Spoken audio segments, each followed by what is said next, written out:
ব্রাহ্মণবাড়িয়ার Ashuganj নৌবন্দরে cargo terminal না থাকায় পণ্য পরিবহন ও খালাসের সময় বেশি লাগছে।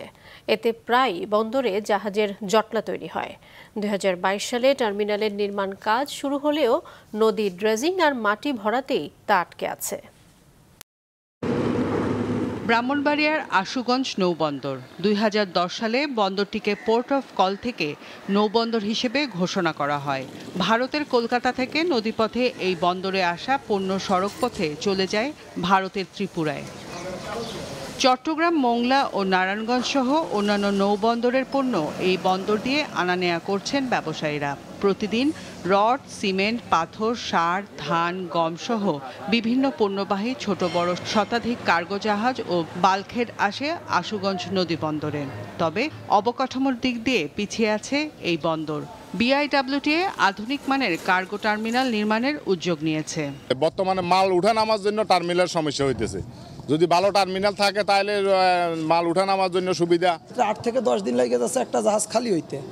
যদি দেখা যাইতেছে যে সরকার নতুন কোনো টার্মিনাল করে, ওই সময় দেখা যাবে যে এর অর্ধেক দিন লাগবে। সিঁড়ি নাই, এই সিঁড়ি লাগিয়ে এরা উঠনি ভাইয়া তুলনা করছে, লেবার কষ্ট বেশি, এই কারণে দ্রুত মাল উড়ে না।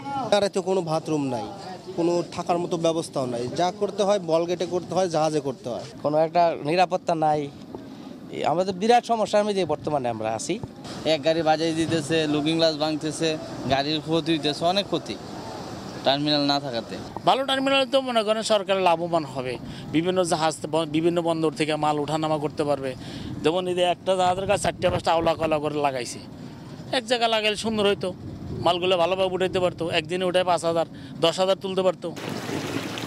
সংশ্লিষ্টরা জানান, কার্গো টার্মিনালটি চালু হলে সহজ হবে পণ্য লোড আনলোড, তেমনি বাড়বে জাহাজ ও বাল্কহেড নোঙরের সংখ্যা। এই টার্মিনাল, কন্টেনার টার্মিনালটা যদি সরাসরি নতুন রেডি হয়ে যায়, তাহলে এখানে কন্টেনারবাহী যে জাহাজগুলো আছে সেগুলো আসবে এবং মালামালগুলো এই অঞ্চলে যে সমস্ত মালামাল বাহিরে যাওয়ার সুযোগ আছে সেখানে সেগুলো এখানে সরাসরি তারা শিপিং ব্যবস্থা করতে পারবে। এছাড়া এখানে এই কন্টেনার টার্মিনালটা তৈরি হলে বেশ কিছু মানুষের কর্মসংস্থানের ব্যবস্থা হবে, এলাকার উন্নয়ন হবে এবং অর্থনীতিতে ভালো একটা প্রভাব আসবে।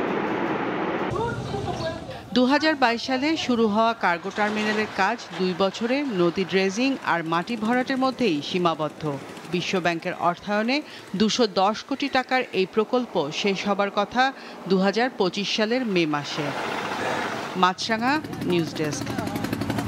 একদিনের ব্যবধানে দিনাজপুরের হিলি স্থলবন্দরে ভারত থেকে আমদানি করা পেঁয়াজের দাম কমেছে কেজিতে ১২ থেকে ১৫ টাকা। রোববার বন্দরে পাইকারিতে প্রতি কেজি পেঁয়াজ প্রকারভেদে ৯৫ থেকে ১০০ টাকা দরে বিক্রি হলেও আজ তা কমে ৮০ থেকে ৮৮ টাকায় বিক্রি হচ্ছে। পেঁয়াজ আমদানিকারকরা জানিয়েছেন, সরকারের পদত্যাগ ঘিরে আতঙ্কে পেঁয়াজ আমদানি কমিয়ে দিয়েছিলেন তারা। এতে চাহিদার তুলনায় সরবরাহ কম থাকায় দাম বাড়ছিল। এখন পরিস্থিতি স্বাভাবিক হওয়ায় হিলিসহ সব স্থলবন্দর দিয়ে পেঁয়াজ আমদানি বেড়েছে।